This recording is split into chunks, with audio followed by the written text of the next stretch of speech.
ആകാശവാണി നമസ്കാരം. പ്രത്യേക വാർത്താ ബുള്ളറ്റിൻ വായിക്കുന്നത് ബിന്ദു വിനോദ്.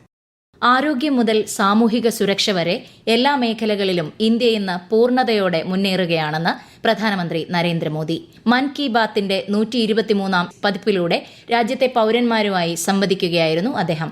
രാജ്യത്തെ ഭൂരിഭാഗം ജനങ്ങളെയും ഏതെങ്കിലും തരത്തിലുള്ള സാമൂഹിക സംരക്ഷണ പദ്ധതിയുടെ കീഴിൽ ഉൾപ്പെടുത്താനായെന്നും പ്രധാനമന്ത്രി പറഞ്ഞു. 2015 വരെ സർക്കാർ പദ്ധതികൾ 25 കോടിയിൽ താഴെ ആളുകളിൽ മാത്രമേ എത്തിയിരുന്നുള്ളൂ. ഇന്ന് രാജ്യത്തെ ഏകദേശം 95 കോടി ആളുകൾക്ക് ഏതെങ്കിലും തരത്തിലുള്ള സാമൂഹിക സുരക്ഷാ പദ്ധതിയുടെ ആനുകൂല്യങ്ങൾ ലഭിക്കുന്നുണ്ട്. വനിതകൾ നയിക്കുന്ന വികസനത്തിന്റെ മന്ത്രം രാജ്യത്തെ പുതിയ ഭാവി കെട്ടിപ്പടുക്കാൻ സജ്ജമാക്കുമെന്നും പ്രധാനമന്ത്രി മൻ കി ബാത്തിൽ പറഞ്ഞു. രാഷ്ട്രപതി ദ്രൌപദി മുർമു 2 ദിവസത്തെ സന്ദർശനത്തിനായി നാളെ ഉത്തർപ്രദേശിലെത്തും. ബറേലിയിലെ ഇന്ത്യൻ വെറ്ററിനറി റിസർച്ച് ഇൻസ്റ്റിറ്റ്യൂട്ടിന്റെയും ഗോരഖ്പൂർ എയിംസിന്റെയും ബിരുദദാന ചടങ്ങിൽ രാഷ്ട്രപതി നാളെ പങ്കെടുക്കും. മറ്റന്നാൾ ഗോരഖ്പൂർ ആയുഷ് സർവകലാശാലയും മഹായോഗി ഗോരഖ്നാഥ് സർവകലാശാലയും സന്ദർശിക്കും. ട്രെയിൻ പുറപ്പെടുന്നതിന് 8 മണിക്കൂർ മുമ്പ് റിസർവേഷൻ ചാർട്ടുകൾ തയ്യാറാക്കാൻ റെയിൽവേ മന്ത്രി അശ്വിനി വൈഷ്ണവ് റെയിൽവേ ബോർഡിന് നിർദ്ദേശം നൽകി. വെയിറ്റിംഗ് ലിസ്റ്റ് ടിക്കറ്റുള്ള യാത്രക്കാർക്ക് കൂടുതൽ ഗുണം ചെയ്യുന്നതാണ് ഇത്. ടിക്കറ്റ് സംവിധാനം കൂടുതൽ കാര്യക്ഷമമാക്കുമെന്നും ശ്രീ വൈഷ്ണവ് പറഞ്ഞു. കേരള പോലീസിൽ സമൂലമായ മാറ്റമുണ്ടായ കാലമാണ് പിന്നിട്ടതെന്നും പോലീസിന്റെ മുഖം കൂടുതൽ മാനുഷികമായി മാറിയെന്നും മുഖ്യമന്ത്രി പിണറായി വിജയൻ. കണ്ണൂർ ജില്ലയിലെ പിണറായി പോലീസ് സ്റ്റേഷൻ കെട്ടിടത്തിന്റെ ശിലാസ്ഥാപനം നിർവഹിക്കുകയായിരുന്നു മുഖ്യമന്ത്രി. കുറ്റാന്വേഷണത്തിലും ക്രമസമാധാന പാലനത്തിനും രാജ്യത്തിന് തന്നെ മാതൃകയാക്കാവുന്നതാണ് കേരള പോലീസെന്നും അദ്ദേഹം പറഞ്ഞു. സംസ്ഥാന പോലീസ് മേധാവി ഷെയ്ഖ് ദർവേഷ് സാഹിബ് നാളെ വിരമിക്കും. 1991 ബാച്ച് കേരള കേഡർ IPS ഉദ്യോഗസ്ഥനാണ് അദ്ദേഹം. 2 വർഷം പോലീസ് മേധാവിയായി സേവനമനുഷ്ഠിച്ചു.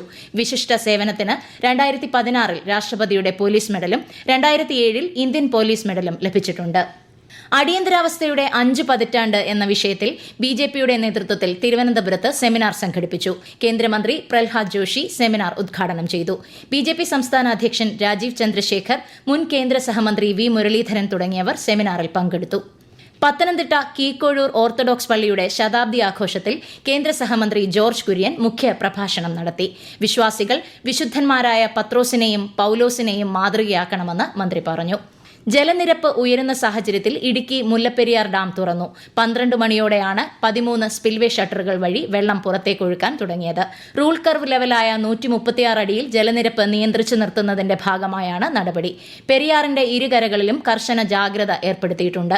ഇന്ന് ഇടുക്കി, മലപ്പുറം, കോഴിക്കോട്, വയനാട്, കണ്ണൂർ, കാസർഗോഡ് ജില്ലകളിൽ മഞ്ഞ ജാഗ്രതയും പ്രഖ്യാപിച്ചിട്ടുണ്ട്. തൃശൂർ പുതുക്കാട് നവജാത ശിശുക്കളെ കുഴിച്ചിട്ട സംഭവത്തിൽ മാതാപിതാക്കൾ കസ്റ്റഡിയിൽ. 2 തവണയായി ജനിച്ച കുഞ്ഞുങ്ങളെ കൊലപ്പെടുത്തിയ ശേഷം കുഴിച്ചിട്ടതാണോ എന്നതിൽ പോലീസ് അന്വേഷണം തുടങ്ങി.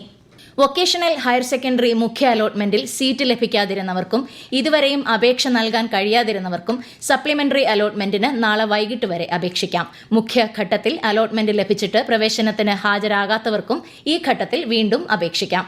ഇടുക്കി ചിന്നക്കനാലിൽ കാട്ടാനയെ തുരത്തുന്നതിനിടയിൽ പടക്കം കൈയിലിരുന്ന് പൊട്ടി മധ്യവയസ്കന് പരിക്ക്.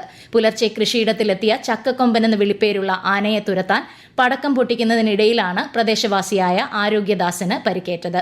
കോമൺവെൽത്ത് പാർലമെന്ററി അസോസിയേഷൻ 2ാമത്തെ മേഖലയുടെ വാർഷിക സമ്മേളനം നാളെ ലോക്സഭാ സ്പീക്കർ ഓം ബിർല ഉദ്ഘാടനം ചെയ്യും. ധർമ്മശാലയിലെ തപോവനിലാണ് സമ്മേളനം. ഡൽഹി, ഹരിയാന, ഹിമാചൽ പ്രദേശ്, ജമ്മു കശ്മീർ, പഞ്ചാബ് എന്നീ സംസ്ഥാനങ്ങൾ ഈ മേഖലയിൽ ഉൾപ്പെടുന്നു. രാജസ്ഥാനിലെ ഭരത്പൂരിൽ മണ്ണിടിച്ചിലിൽ 4 മരണം, 8 പേർക്ക് പരിക്കേറ്റു. ചമ്പൽ പദ്ധതിക്കായി പൈപ്പ് ലൈൻ ജോലികൾ നടന്നിരുന്ന സ്ഥലത്താണ് അപകടം നടന്നതെന്ന് പോലീസ് അധികൃതർ അറിയിച്ചു. പരിക്കേറ്റവരെ ആശുപത്രിയിൽ പ്രവേശിപ്പിച്ചു. SFI അഖിലേന്ത്യാ പ്രസിഡന്റായി ആദർശ് M സജിയെയും സെക്രട്ടറിയായി ശ്രീജൻ ഭട്ടാചാര്യയെയും തെരഞ്ഞെടുത്തു. കോഴിക്കോട് നടന്ന അഖിലേന്ത്യാ സമ്മേളനമാണ് പുതിയ ഭാരവാഹികളെ തെരഞ്ഞെടുത്തത്. ആരോഗ്യമേഖലയോടുള്ള സർക്കാരിന്റെ അവഗണനയും അനാസ്ഥയും അവസാനിപ്പിക്കണമെന്ന് ആവശ്യപ്പെട്ട് കോൺഗ്രസ് പ്രക്ഷോഭ പരിപാടികൾ നടത്തുമെന്ന് KPCC പ്രസിഡന്റ് സണ്ണി ജോസഫ് അറിയിച്ചു. ജൂലൈ 1 രാവിലെ 10 സംസ്ഥാനത്തെ എല്ലാ സർക്കാർ മെഡിക്കൽ കോളേജുകൾക്ക് മുന്നിലും DCCകളുടെ നേതൃത്വത്തിൽ പ്രതിഷേധ മാർച്ചും ധർണയും സംഘടിപ്പിക്കും. കേരള ക്യാൻസർ കോൺക്ലേവ് 2025 തലസ്ഥാനത്ത് സമാപനമായി. 2 ദിവസം നീണ്ടുനിന്ന കോൺക്ലേവിൽ അർബുദ രോഗ ചികിത്സയുമായി ബന്ധപ്പെട്ട വിവിധ വിഷയങ്ങളിൽ സജീവ ചർച്ചകൾ നടന്നു. യുക്രൈനെതിരെ ആക്രമണം ശക്തമാക്കി റഷ്യ. ഇതുവരെ ഉണ്ടായതിൽ ഏറ്റവും വലിയ വ്യോമാക്രമണമാണ് ഇന്നലെ രാത്രി മുതൽ നടത്തുന്നത്. ഡ്രോണുകളും ക്രൂയിസ് ബാലിസ്റ്റിക് മിസൈലുകളും ഉപയോഗിച്ച് നടത്തിയ ആക്രമണത്തിൽ 6 പേർക്ക് പരിക്കേറ്റതായി യുക്രൈൻ അധികൃതർ അറിയിച്ചു. നിരവധി വീടുകളും അടിസ്ഥാന സൗകര്യങ്ങളും തകർന്നു. പ്രത്യേക വാർത്താ ബുള്ളറ്റിൻ കഴിഞ്ഞു. അടുത്ത വാർത്താ പ്രക്ഷേപണം നാളെ രാവിലെ 6:45.